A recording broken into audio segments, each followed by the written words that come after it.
부활의 믿음은 우리의 신앙 내용과 그리고 신앙 생활에 근본적인 변화를 가져옵니다. 우리는 성경에서 예수 그리스도의 제자들의 변화를 봅니다. 예수님께서 고난당하시고 돌아가신 다음에 제자들이 그 예수님을 따르던 12제자를 비롯하여 몇백 명이 있었던 것 같아요. 그 집단이 완전히 와해가 되었습니다. 요한복음 2장 13절에 보면, 21장 3절에 보면 베드로가 제자들과 모여 있을 때 그런 얘기를 합니다. 나는 이제 고기 잡으러 가겠다. 옛날 삶으로 돌아가겠다는 얘기죠. 그랬더니 다른 제자들도 나도 가겠다. 그리고서는 베드로를 선봉장으로 해서 다시 갈릴리 호수에 나가서 배를 띄우고 고기를 잡았습니다. 요한복음 21장 계속해서 후반부를 보면 그들은 밤새워 고기를 잡았지만 한 마리도 잡지 못했다 기록을 합니다. 그때 예수님께서 나타나셔서 예수님께서 생선을 구워주시고 떡을 저희들에게 주셨다. 그리고는 또 그 후반부에는 그 유명한 베드로에게 예수님이 질문하시고 또 베드로가 대답하는 장면이 나옵니다. 내가 다른 사람들보다 더 나를 사랑하느냐? 예수님께서 베드로에게 묻습니다. 그랬더니 베드로가 제가 주님을 사랑합니다. 다시 묻습니다. 내가 나를 사랑하느냐? 제가 사랑합니다. 그러면 내 양을 먹여라. 내가 나를 사랑하느냐? 세 번째 묻고 베드로가 사랑합니다. 내 양을 먹이라. 우리 주님께서 오셔서 다른 질책을 하지 아니하시고 사랑을 묻고 사명을 주시는 거예요. 베드로를 비롯해서 그 제자들과 주 위에 있는 우리의 예수님을 따르던 제자들이 이 부활하신 주님을 만나보고 변화되는 거예요. 예수님의 십자가 고난에서는 다 도망가 버리고 옛날 사람으로 다 돌아가 버리고 말았지만은 그러나 부활하신 주님을 만나고서부터는 저들은 완전히 다른 신앙을 가지고 헌신하는 것을 순교의 자리에 이르기까지 헌신했던 것을 저희들은 증언받습니다. 성경은 부활로 인한 예수 그리스도, 부활하신 예수 그리스도를 만남으로 변화된 사도 바울의 역사를 기록하고 있습니다. 사도행전은 누가가 기록을 했다고 전해져 내려옵니다. 사도 바울의 말을 그리고 그 행적을 쫓아다니면서 말을 듣고 그걸 보고 적은 것이, 누가가 적은 것이 사도행전이에요. 근데 사도 바울이 얼마나 강조했는지 이 누가는 사도 바울이 부활하신 예수님을 만났다라고 하는 그 사실, 그것을 사도행전에만 3번을 적고 있습니다. 첫 번째로 사도행전 9장, 사도 바울이 첫 번째 예수님 만나서 변화했던 그 첫 번째 인용입니다. 호련히 하늘로부터 빛이 그를 둘러 비추느니라. 이렇게 시작하면서 사도 바울이 묻습니다. 엎드려져서 당신은 누굽니까? 그랬더니 나는 내가 핍박하는 예수라. 9장에 쭉 이 증거가 나옵니다. 또 사도행전 22장에 가면은 똑같은 말씀을 반복하고 있습니다. 호련히 하늘로부터 큰 빛이 나를 둘러 비추매. 빛을 얘기하고 있습니다. 큰 빛이 하늘로부터. 묻습니다. 당신은 누구십니까? 나는 내가 박해하는 나사렛 예수라. 그 단어 조금은 틀리지만 똑같은 내용입니다. 또 사도행전 26장에 가보면 하늘로부터 해보다 더 밝은 빛이 나와 내 동행들을 비추는지라. 그렇게 조금 다르게 되어 있지만 같은 내용입니다. 또 묻습니다. 당신은 누구십니까? 나는 내가 박해하는 예수라.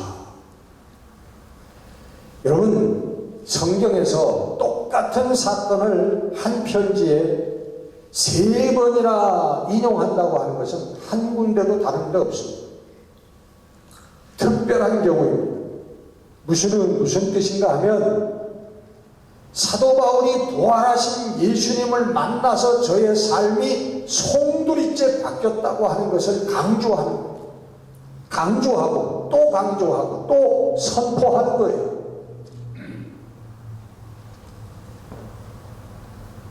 사도 바울은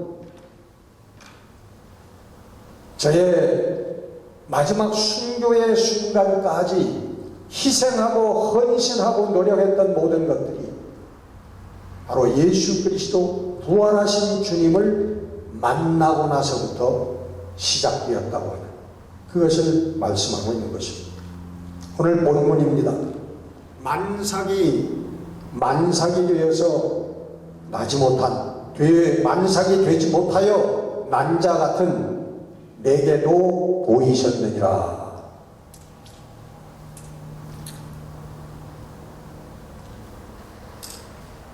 게바에게 보이시고 베드로죠. 또 500여 형제에게 보이시고 마지막에 예수님이 승천하실 때 거기에 승천을 목도한 사람들이 한 500여 명이 됐다고 성경은 기록합니다. 야고보와 사도들에게 그리고 맨 마지막 이 만삭이 되지 못하여 난 자 같은 나에게도 나타나 보여주셨다. 그렇게 사도 바울은 말씀하고 있습니다. 바울은 무엇을 얘기하려고 하고 있느냐? 자기 자신의 변화도 모든 사도들과 초대 성도들, 예수님을 따르는 모든 사람들의 이 마지막 순교까지 순교도 두려워하지 않는 예수를 증거하는 삶을 살게 된 계기가 바로 예수님 부활하신 예수님을 만나는 그 사건에서부터 비롯됐다고 증거하고 있는 것입니다. 아멘. 세 번째는 성경은 초대 성도들의 변화를 기록하고 있습니다. 이 초대교회 성도들은 물론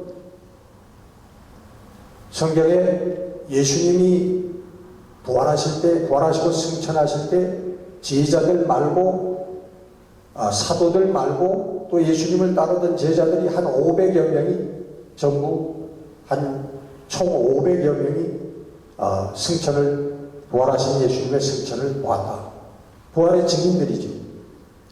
그러나 여러분 그분들 빼고 모든 나머지 초대 순교한 그리고 신앙을 지켰던 초대 성도들, 그들은 예수님의 부활과 승천을 직접 목도하거나 체험한 사람들이 아닙니다.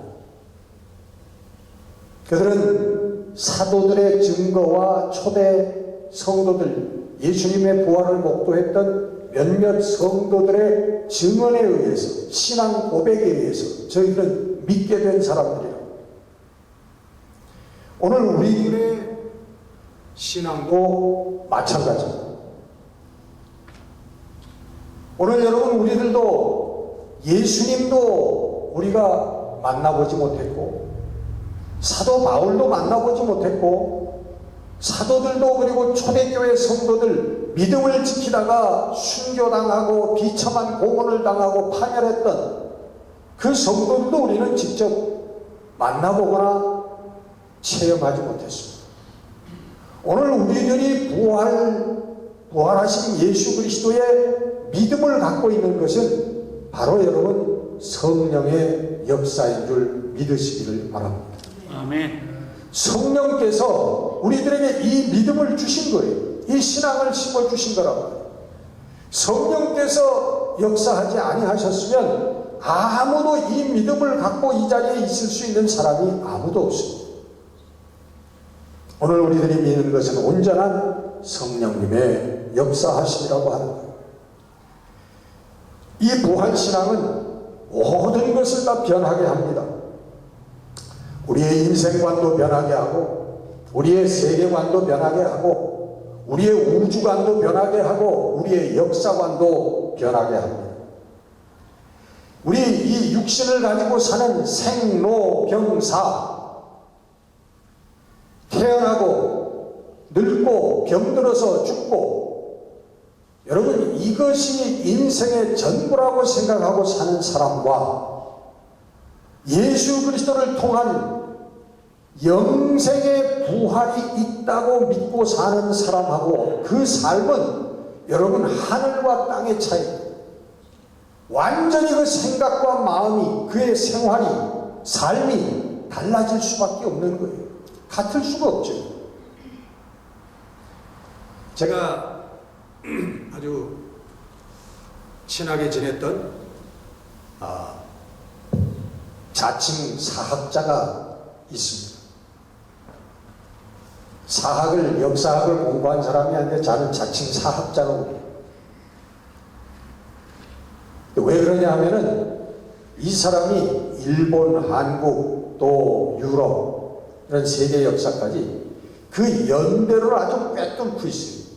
무슨 사건 하면 몇 년도 거의 그 연수를 알아맞춥니다. 그 기억력 하나는 아주 놀랄만 해요. 근데 여러분 사학자가 사건의 연대를 기억한다고 그게 다 사학자가 되는 건 아니죠. 그래서 자칭 사학자예요. 그 사람이 얘기합니다. 2차 대전이 만약에 독일의 승리로 끝났다면 우리들은 어떻게 됐을까요? 우리 한국 사람들은 어떻게 됐을까요? 일본도 승전국이 되기 때문에 아마 지금 우리는 다 아마모토상, 나카무라상이 다 됐을 겁니다.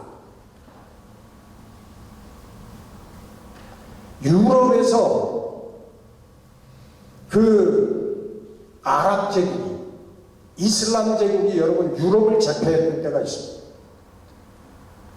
기독교 세력과 전쟁을 해서 계속적으로 이슬람 세력이 승리를 하고 유럽을 점령하고 오늘까지 이르렀다면 오늘 교회가 어떻게 됐을까요?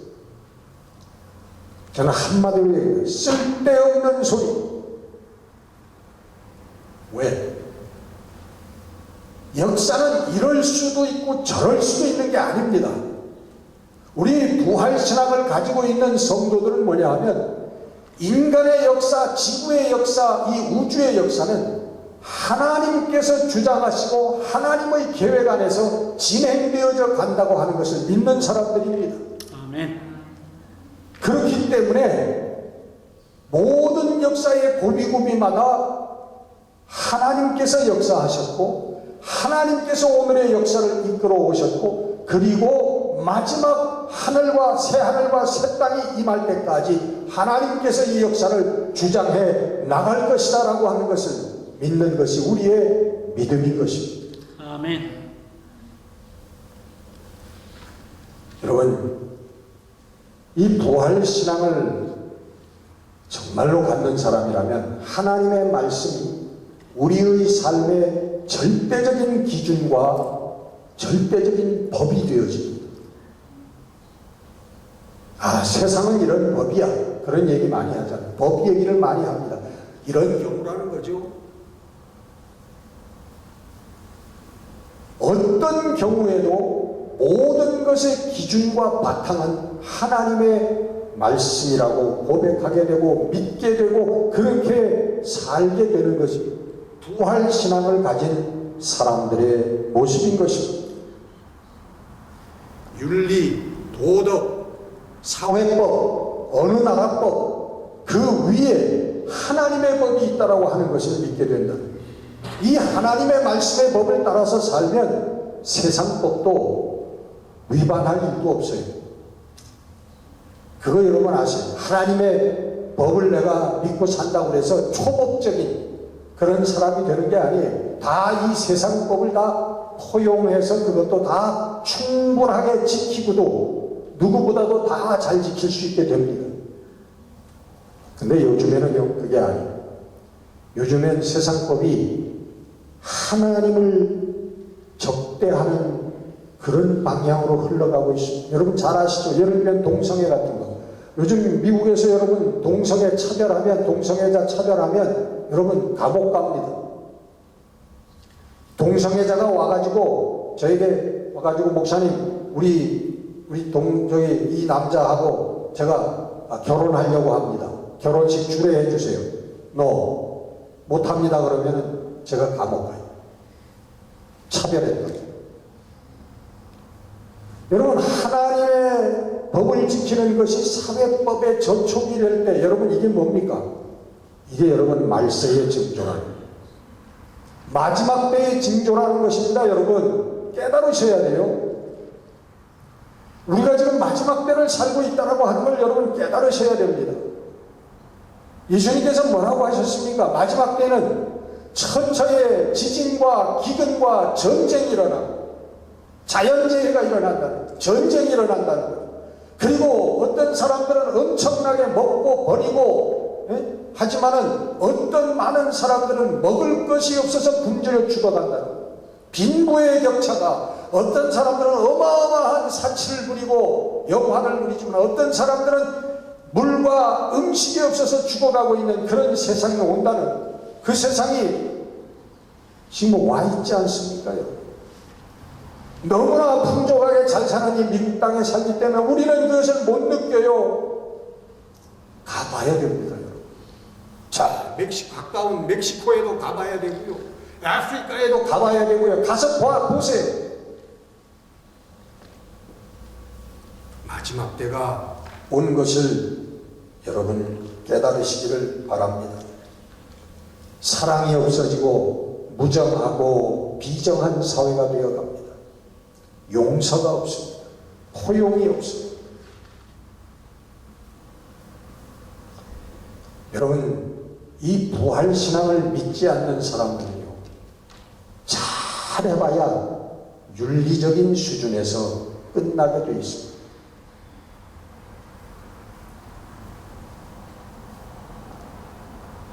제가 80년, 딱 40년 전이네요. 82년도에 옥스나드에서 옥스나드 한인연합 감리교를, 그때는 연합은 아니지만 감리교회를 개척했습니다. 아마 개척해서 얼마 안 됐을 때라고 생각을 하는데, 제가 자동차가 고장이 나가지고 정비소에를 갔습니다. 근데 다른 이제 한인교회에 다니던 그런 성도들도 몇몇이 자동차 문제 때문에 거기 와 있더라고요. 근데 그들이 저를 알아보고서 얘기했는지 모르지만 옆에서 얘기하는데 그 전이 바로 부활주일이었습니다. 다른 건 다 기억이 안 나는데 그들이 뭐라고 하냐면, 에이 부활이 뭐야, 내 아들이 부활이지. 지 아들이 부활이래요. 그래서 한번 그 아들 좀 보고 싶더라고. 얼마나 잘났으면 지 아들이 부활이지. 그런 의미는 아니죠. 내 성격을 가지고 내 얼굴 비슷한 아주 쏙 빼닮은 내 아들이 나의 부활이다. 신학자들 중에서도 그런 얘기를 하는 사람이 있습니다. 예수님의 부활은 제자들의 가슴 속에서 일어난 것이다.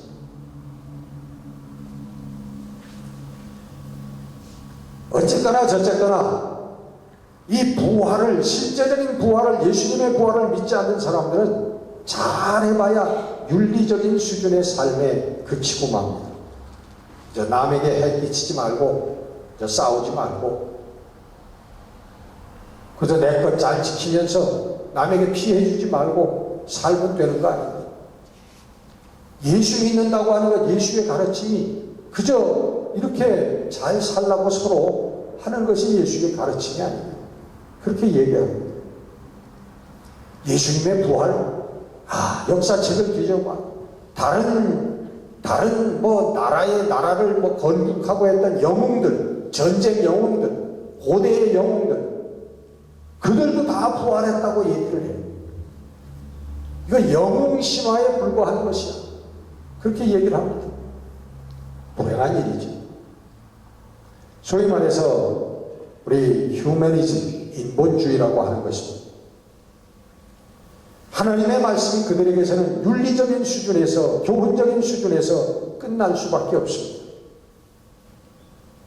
그래도 그만해도 사실은 이 땅에서 1등 시민입니다. 남에게 피해 끼치지 않고 법 잘 지키고 1등 시민이죠. 그러나 여러분, 이 부활신앙을, 실제적인 부활신앙을 갖고 있지 않은 분들은 하나님 나라에는 근처도 갈 수 없음을 여러분 믿으시기를 바랍니다.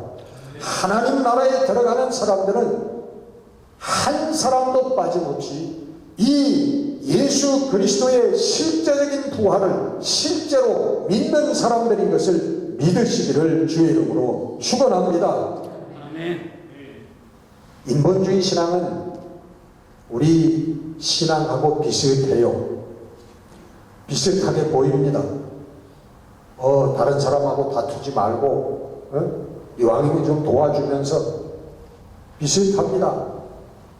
그런데 근본적으로는 정반대. 그 영어로는 뭐라 하냐면 self-centeredness. 인본주의를 그렇게 얘기합니다. 나에서부터 출발하는 것이고 나 중심적인 신앙이라는 거예요. 그리고 이 부활신앙은 뭐냐면 God-centeredness. 하나님 중심적인 신앙이라는 거예요. 그래서 인간에서부터 출발하는 사람은 인간에서 끝날 수밖에 없는 것이고, 하나님에서 출발하는 사람은 하나님께로 가서 끝날 수밖에 없는 것이다. 성경은 이것을 율법의 저주라고 얘기합니다. 율법의 저주. 왜 율법의 저주입니까? 사도 바울이 얘기하기를 율법으로 의를 이루고자 하는 자, 다시 말하면 율법으로 구원받으려고 하는 자는 그 율법을 완전하게 전부 다 지켜야 할 것이다. 해 아래는 의인이 없듯이 하나님의 율법을 완전히 다 수행할 수 있는 사람이 없기 때문에 율법에서 의로워지려고 하는 사람은 율법의 저주를 받는다는 거예요. 율법이 잘못됐다는 게 아니라 율법이 거룩하지 않다는 게 아니고 율법도 하나님의 말씀입니다. 그러나 그 하나님의 말씀을, 하나님의 그 법을 다 지킬 사람이 없다는 거예요. 아무도. 그래서 율법을 통해서 내가 행함으로 말미암아 의로웠겠다고, 의로운 자리에 서고 하나님의 자녀가 되겠다고 생각하는 사람은 율법의 저주를 받는다는 거예요. 오늘 여러분, 우리는 의로운 자리에 있는 하나님의 자녀들이라고 얘기합니다. 우리의 의가 무엇입니까?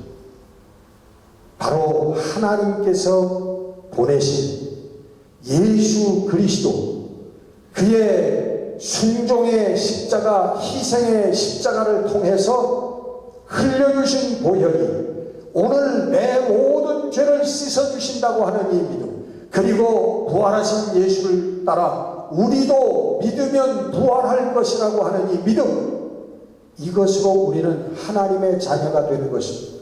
아멘. 의로운 자리에 앉게 되어지는 것입니다. 아멘. 여러분, 부활의 성도는 참 기쁨과 성령 충만한 삶을 삽니다. 이 기쁨과 성령 충만이라고 하는 게 아주 불가분의 관계가 있어요. 우리 기쁨 좋아하죠. 기쁜 거 좋아하는데 성령 충만하지 않고서는요, 이 영속적인 기쁨이, 하늘의 기쁨이 우리들에게 없습니다. 성경에 보면 언제나 기쁨과 성령 충만은 함께 이야기되어지는 것을 봅니다. 다 인용할 수는 없지만 사도행전 보면 8장 8절에 빌립비 사마리아 성에 가서 복음을 전파하니까 그 성에 큰 기쁨이 있더라. 13장 52절 보니까 사울과 바나바가 비스디아 안디옥에 가서 전도할 때 제자들은 기쁨과 성령이 충만하더라. 다른 여러 군데서 그들의 기뻐하는 모습, 성령 충만한 모습이 오버래핑 되는 것을 우리가 볼 수가 있습니다. 예수님을 전하고 그리고 그 예수님이 계신 곳에는 언제나 기쁨과 성령이 충만하게 되어지는 것입니다. 아멘. 우리 개인도, 우리 가정도, 우리 교회도 늘 찬양하고, 찬양은 기도죠. 늘 기도하고, 또 하나님의 말씀에 힘쓰고, 또 전도에 힘쓸 때에, 서로 사랑하기에 힘쓸 때에 기쁨과 성령이 충만하게 되어진다는 거예요. 아멘. 여러분 자녀들 사랑하시죠? 여러분 자녀 교육에 절대로 실패하지 않는 비결이 있습니다. 여러분 자녀들이 하나님 앞에서도 이 땅에서도 성공적인 삶을 살 수 있는 비결이 딱 하나 있습니다. 절대로 실패하지 않는 비결. 뭘까요? 매일매일 가정예배입니다. 매일매일 가정예배. 매일매일 자녀들하고 함께 가정예배 드리면요, 예수님을 부르면요, 그 자녀들은 마지막 숨을 거두는 순간까지 우리 예수님께서 책임져 주시는 자녀들이 될 줄로 믿습니다. 하늘의 반짝이는 별과 같이 존귀한 인생을 사는 역사가 일어나게 될 줄로 믿습니다. 아멘. 여러분, 제 부끄러운 고백입니다만은 저는 못했어요. 목사지만 못했어요. 하려고 노력했지만 도중에 끊어지고 또 못하고, 뭐 하려고 하면 신방 가고 뭐 무슨 일이 생기고 뭐 해서 못했어요. 제가 이제 와서 가장 후회하는 것 중에 하나가 바로 늘 자녀들과 함께 가정예배 드리지 못한 게 후회가 돼요. 여러분, 가족들이 두 손을 잡고 함께 기도하고 함께 찬송하고 함께 하나님의 말씀을 읽으면요, 여러분 절대로 잘못되는 부부가 없습니다. 절대로 잘못될 수가 없고 절대로 잘못되는 자녀들이 나올 수가 없습니다.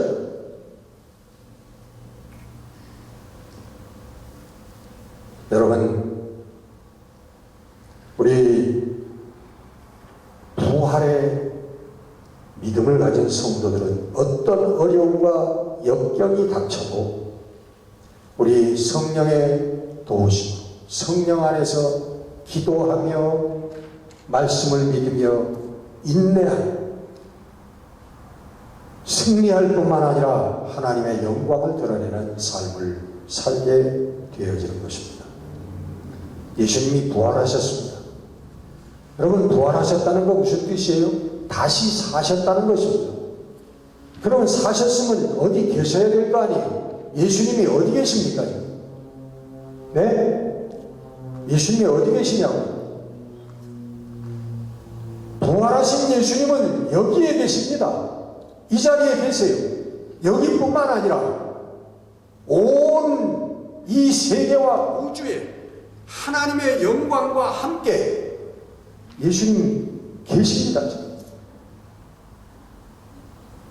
이것을 믿지 않는 사람들은 그것을 볼 수도 없고, 그 부활하신 지금 존재하고 계시는, 역사하고 계시는 예수님과 상관도 없어요. 그러나 그것을 믿는 성도들은 어떻게 됩니까? 예수님께서 우리들 삶에, 우리의 속에 들어오셔서 함께 살게 되어지는 것입니다. 아멘. 그래서 예수님 말씀하셨잖아요. 내가 세상 끝날까지 너희와 함께하리라. 아멘. 어떻게 예수님이 세상 끝날까지 일거수일투족 1초 우리와 어떻게 예수님이 함께 하십니까? 모든 성도들에게, 모든 믿는 자들, 우리 예수님께서 지금 곁에 계시기 때문에 그래요. 만문을 열어놓으시면, 예수님을 향하여 문을 여시면 예수님께서 들어와서 함께 사시는 역사가 일어나기 때문에 그렇습니다. 우리가 숨지는 시간까지, 이 세상이 끝날 그 시간까지 예수님께서, 우리 주님 예수님께서 함께 하시는 것입니다. 아멘. 여러분, 이 뜨거운 소망의 부활신앙으로 기쁘고 정말 행복한 우리 성도의 삶을 살고, 또 우리 예수 그리스도를 증거하는 그리스도의 증인들이 되어지는 우리 성도들이 되시기를 주의 이름으로 축원합니다. 아멘. 기도하겠습니다. 예수께서 다시 사셨다는 것을 믿지 않는다면, 정말 예수님이 다시 사신 것이 아니라면 우리의 신앙은 다 거짓이고 우리의 신앙은 다 헛것이라고 하셨습니다. 우리 사랑하는 성도들, 우리 2022년의 부활절을 통하여서 다시 한번 뜨거운 부활신앙으로 영의 눈이 열려서 부활하신 예수 그리스도를 바라볼 수 있는, 그리스도와 함께 사는 역사가 일어나게 하여 주시옵소서. 성령님 함께하여 주시옵소서. 우리 주 예수 그리스도 이름으로 감사하며 기도드렸습니다.